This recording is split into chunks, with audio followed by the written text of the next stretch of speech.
வணக்கம். தினமலர்.com மாலை 4 மணி செய்திகள். முக்கிய நிகழ்வுகள். 9 மாநகராட்சிகளிலும் மலிவு விலை உணவகம் விஸ்தரிப்பு. பொங்கல், எலுமிச்சை சாதம், கருவேப்பிலை சாதத்துடன் மாலையில் சப்பாத்தி குருமாவும் விற்பனை.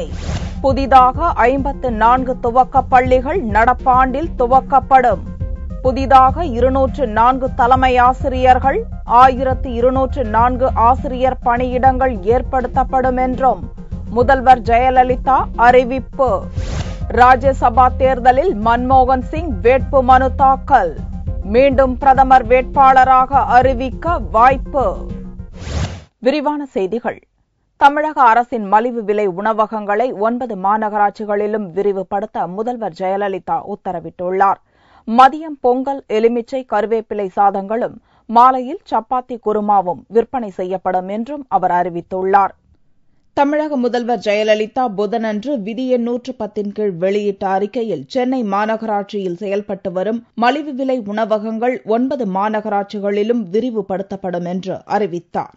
மதுரை, திருச்சிராப்பள்ளி, கோயம்புத்தூர், திருநெல்வேலி, சேலம், திருப்பூர், தூத்துக்குடி, வேலூர் மற்றும் ஈரோடு ஆகிய 9 மாநகராட்சிகளில் முதற்கட்டமாக ஒவ்வொரு மாநகராட்சியிலும் 10 இடங்களில் மலிவு விலை உணவகங்கள் இந்த மாத இறுதிக்குள் திறக்கப்படும் என்பதை மகிழ்ச்சியுடன் தெரிவித்துக் கொள்கிறேன். இந்த உணவகங்களிலும் காலை 7 மணி முதல் 10 மணி வரை இட்லி ஒன்று ₹1 மதிய உணவாக நண்பகல் 12 மணி முதல் பிற்பகல் 3 மணி வரை சாம்பார் சாதம் ₹5 தயிர் சாதம் ₹3 வழங்கப்படும். சென்னையில் செயல்படும் மலிவு விலை உணவகங்களில் கூடுதலாக பொங்கல், எலுமிச்சை, கருவேப்பிலை சாதங்கள் ₹5 விற்பனை செய்யப்படும் என்றும் வரும் செப்டம்பர் முதல் மாலை வேளையில் ₹3 சப்பாத்தி குருமா வழங்கப்படும் என்றும் ஜெயலலிதா அறிவித்தார். வருவாய்த்துறை தொடர்பான மற்றொரு அறிக்கையில் நடப்பாண்டில் 25 புதிய வருவாய் வட்டங்கள், 6 வட்டாட்சியர் அலுவலகங்களுக்கு சொந்த கட்டடம், 114 VAO-க்களுக்கு குடியிருப்புகளுடன் சொந்த அலுவலக கட்டடம் மற்றும் உலக வங்கி நிதியுதவியுடன் 1481 கோடி மதிப்பீட்டில் கடலோர பேரிடர் இன்னல்கள் குறைப்பு திட்டம் உள்ளிட்ட அறிவிப்புகளையும் முதல்வர் வெளியிட்டார். விவசாயிகளுக்கு 80% மானியத்துடன் சூரிய சக்தியிலான பம்ப் செட் வழங்க முதல்வர் ஜெயலலிதா உத்தரவிட்டுள்ளார். தமிழக முதல்வர் ஜெயலலிதா புதனன்று விதி எண் 110 கீழ் ஒரு அறிவிப்பை வெளியிட்டார். நடப்பாண்டில் வேளாண் துறை மூலம் 80% மானியத்துடன் சூரிய சக்தியில் இயங்கும் பம்ப் செட் வழங்கப்படும் என்று அறிவித்தார். இதற்காக தமிழக அரசுக்கு கூடுதலாக ₹100 கோடி செலவாகும் என்றும் அவர் தெரிவித்தார். 2013-2014 நிதியாண்டில் வேளாண்மை துறை மூலம் விவசாயிகளுக்கு குழாய் கிணறு, ஆழ்குழாய் கிணறு, திறந்த வெளி கிணறு மற்றும் தரைமட்ட நீர்த்தேக்க தொட்டியிலிருந்து நீரை இறைக்க ஏதுவாக 80 விழுக்காடு மானியத்துடன் கூடிய 5 குதிரை திறன் கொண்ட சூரிய சக்தியால் இயங்கும் சூரிய ஒளியினை முழுமையாக தொடர்ந்து பெற ஏதுவாக நகரும் வகையில் சோலார் டிராக்கிங் வகையில் அமையும் சூரிய தகடு பயன்படுத்தப்படும் 2000 AC பம்பு செட்டு அமைப்புகளை வழங்க எனது தலைமையிலான அரசு முடிவு செய்துள்ளது என்பதை மகிழ்ச்சியுடன் தெரிவித்துக் கொள்கிறேன். கல்வித்துறை தொடர்பான அறிக்கையில் இடம்பெயர்ந்த தொழிலாளர்களின் குழந்தைகளுக்கு கல்வி அளிக்கும் திட்டம் மற்றும் நடப்பாண்டில் 54 குடியிருப்பு பகுதிகளில் புதிய தொடக்கப் பள்ளிகள், 50 நடுநிலைப் பள்ளிகள் உயர்நிலைப் பள்ளிகளாகவும் 100 உயர்நிலைப் பள்ளிகள் மேல்நிலைப் பள்ளிகளாக தரம் உயர்த்தப்படும் என்றும் இதற்காக புதியதாக மொத்தம் 204 தலைமை ஆசிரியர்கள், 1204 ஆசிரியர் பணியிடங்கள் தோற்றுவிக்கப்படும் என்றும் அறிவித்தார். 54 குடியிருப்பு பகுதிகளிலும் புதிய தொடக்கப் பள்ளிகள் அமைக்கப்படும் என்பதையும் மாநில நிதியிலிருந்து 2013-14 கல்வியாண்டில் 50 நடுநிலைப் பள்ளிகள் உயர்நிலைப் பள்ளிகளாக தரம் உயர்த்தப்படும், 100 உயர்நிலைப் பள்ளிகள் மேல்நிலைப் பள்ளிகளாக தரம் உயர்த்தப்படும் என்பதையும் மகிழ்ச்சியுடன் தெரிவித்துக் கொள்கிறேன். இதற்கென ஆண்டொன்றுக்கு ₹45 கோடி அரசுக்கு செலவு ஏற்படும். மற்றொரு அறிக்கையில் வீரமங்கை வேலு நாச்சியாரின் படைத்தளபதி வீரத்தாய் குயிலிக்கு நினைவு சின்னம், ஹைதர் அலி திப்பு சுல்தானுக்கு திண்டுக்கல்லில் மணிமண்டபம், சுவாமி சகஜானந்தாவுக்கு சிதம்பரத்தில் மணிமண்டபம் மற்றும் சென்னையில் உள்ள அம்பேத்கர் மணிமண்டபம் புனரமைப்பு என்பன உள்ளிட்ட அறிவிப்புகளையும் முதல்வர் ஜெயலலிதா வெளியிட்டார். அசாம் மாநிலத்தில் ராஜ்யசபா MP பதவிக்கு பிரதமர் மன்மோகன் சிங் புதனன்று கவுஹாத்தியில் வேட்புமனு தாக்கல் செய்தார். பிரதமர் மன்மோகன் சிங் அசாம் மாநிலத்திலிருந்து ராஜ்யசபா எம்பியாக தேர்வு செய்யப்பட்டார். அவரது பதவிக்காலம் வரும் ஜூன் 14ஆம் தேதியுடன் முடிகிறது. அதேபோல அசாம் கனபரிஷத் கட்சி எம்பி குமார் தீபக் தாஸின் பதவிக்காலமும் அதே நாளில் நிறைவடைகிறது. அதனால் 2 எம்பி பதவிகளுக்கும் தேர்தல் நடத்துவதற்கான அறிவிக்கையை தேர்தல் கமிஷன் செவ்வாயன்று வெளியிட்டது. வேட்புமனு தாக்கல் செய்வதற்கான கடைசி தேதி மே 20 என்று அறிவிக்கப்பட்ட போதிலும் புதனன்று காலை பிரதமர் மன்மோகன் சிங் அசாம் தலைநகர் கவுஹாத்தி சென்றார். தலைமைச் செயலக வளாகத்தில் சட்டசபை செயலாளர் ஜி.பி. தாஸிடம் அவர் தனது வேட்பு மனுவை தாக்கல் செய்தார். காங்கிரஸ் பொதுச் செயலாளர் திக்விஜய் சிங், அசாம் முதல்வர் தருண் கோகாய் உள்ளிட்டோர் உடனிருந்தனர். 1991ஆம் ஆண்டிலிருந்து அசாம் மாநிலத்திலிருந்து 4 முறை ராஜ்யசபாவுக்கு தேர்வு செய்யப்பட்டுள்ள மன்மோகன் சிங் இப்போது 5வது முறையாக வேட்புமனு தாக்கல் செய்துள்ளார். மாநில எம்எல்ஏக்கள் தான் ஓட்டளித்து ராஜ்யசபா எம்பியை தேர்வு செய்வார்கள். 126 தொகுதிகளை கொண்ட அசாம் மாநிலத்தில் ஆளுங்கட்சியாக உள்ள காங்கிரசுக்கு 78 எம்எல்ஏக்களின் பலம் இருப்பதால் மன்மோகன் சிங் போட்டியின்றி தேர்வு செய்யப்படுவது உறுதியாகியுள்ளது. மீண்டும் ராஜ்யசபா எம்பியாக மன்மோகன் சிங் போட்டியிடுவதால் வரும் லோக்சபா பொதுத் தேர்தலில் அவரே காங்கிரஸ் கட்சியின் பிரதமர் வேட்பாளராக அறிவிக்கும் வாய்ப்புகள் இருப்பதாகவும் கருதப்படுகிறது.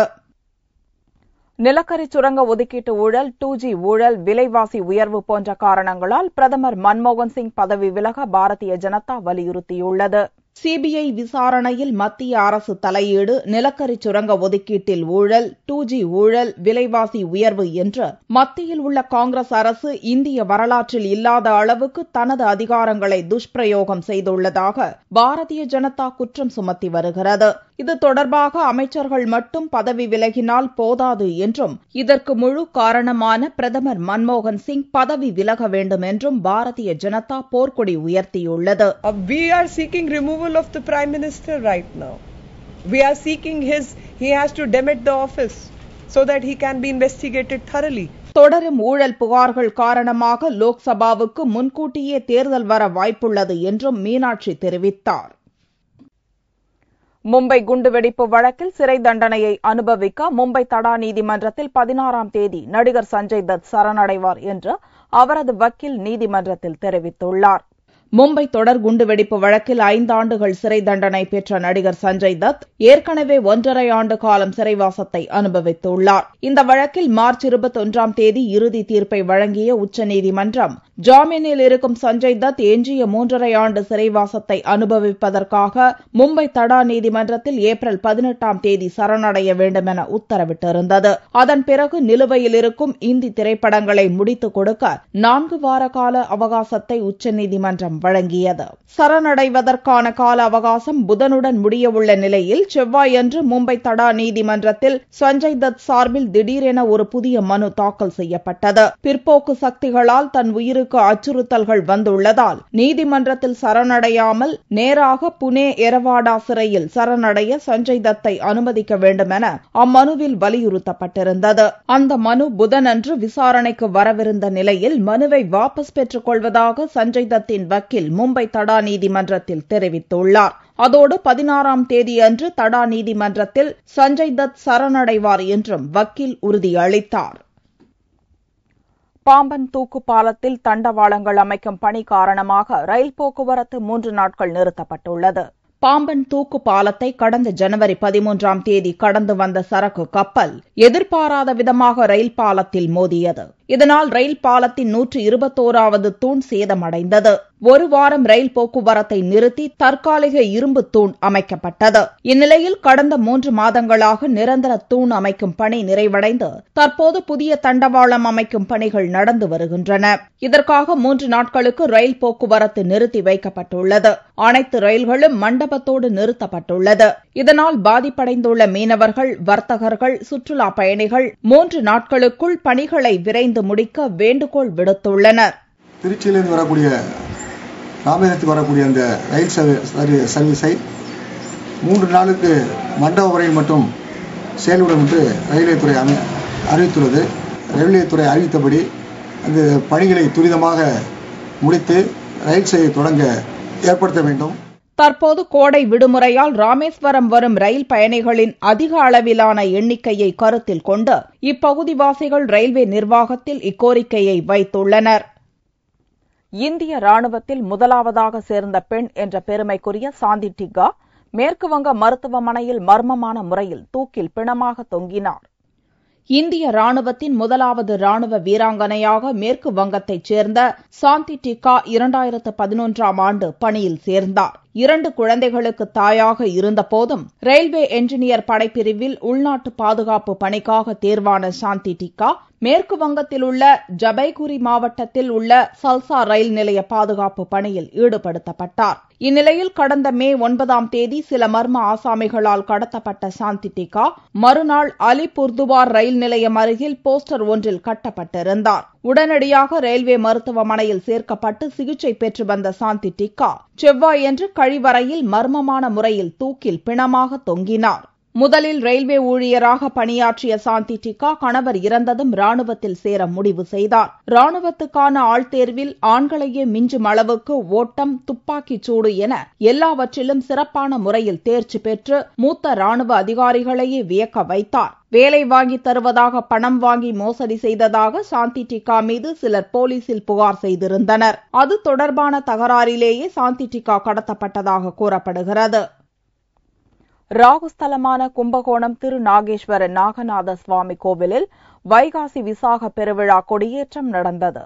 கும்பகோணம் அருகே உள்ள திருநாகேஸ்வரம் நாகநாத சுவாமி கோவில் நவகிரகங்களில் ராகுவின் ஸ்தலமாக போற்றப்படுகிறது. இங்கு ராகு பகவான் திருமண கோலத்தில் நாகவல்லி, நாகக்கன்னி எனும் 2 மனைவியருடன் காட்சி தருகிறார். இங்கு பால் அபிஷேகம் செய்தால் ராகு தோஷம் நீங்கும் என்பது ஐதீகம். பெருமை மிக்க இக்கோவிலில் ஆண்டுதோறும் 11 நாட்களுக்கு வைகாசி விசாக பெருவிழா நடக்கும். இந்த ஆண்டுக்கான திருவிழா புதனன்று கொடியேற்றத்துடன் துவங்கியது. பஞ்சமூர்த்திகளுடன் நாகநாத சுவாமி கொடிமரம் அருகே எழுந்தருள பால், தயிர், சந்தன அபிஷேகங்களுடன் மங்கள வாத்தியங்கள் முழங்க நந்தியம்பெருமான் உருவம் வரைய பெற்ற கொடி ஏற்றப்பட்டது.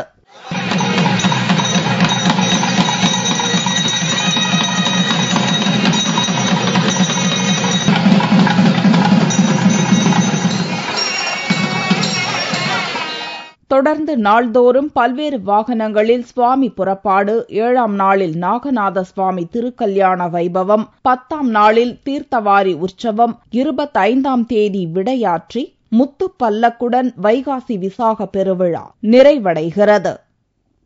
நாட்டில் மழை பெய்ய வேண்டி பால்குடம் சுமந்த கிருஷ்ணகிரி மாவட்ட பெண்கள் ராஜகாளி அம்மனுக்கு பால் அபிஷேகம் செய்தனர். கிருஷ்ணகிரி உள்ளிட்ட தென் மாவட்டங்களில் கடும் வறட்சி நிலவுகிறது.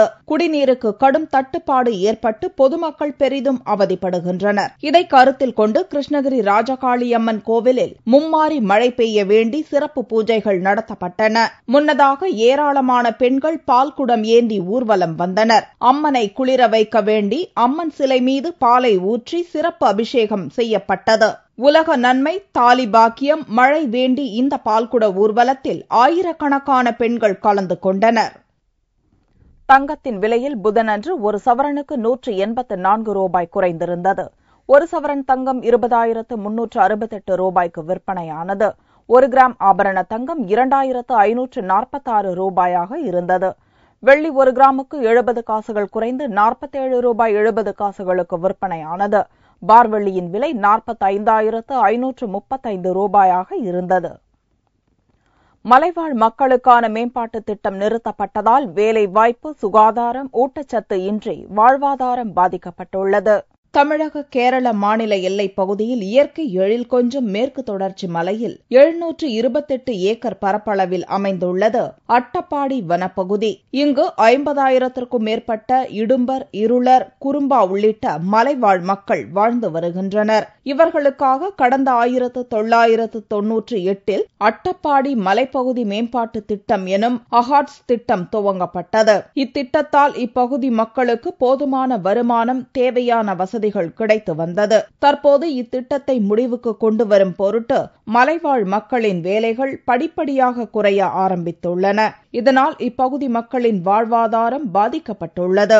மலைவாழ் மக்கள் கையில் இருக்கிற பூமி அடிச்சறதுக்கு திட்டம் போட்டை கொலை செய்து நடத்திருக்கிறாங்க. அதுதான் நடக்குது. விவசாயம் பண்ணி பொழைக்கிற அதே ஒரு நிலைமையில் இருக்கிற கூட்டத்தை இந்த மாதிரி கொடுத்து நடக்காது. விவசாயத்துக்கு வேண்டி சப்போர்ட் பண்றதுக்கு எந்த மூவ்மெண்ட்டும் வரல.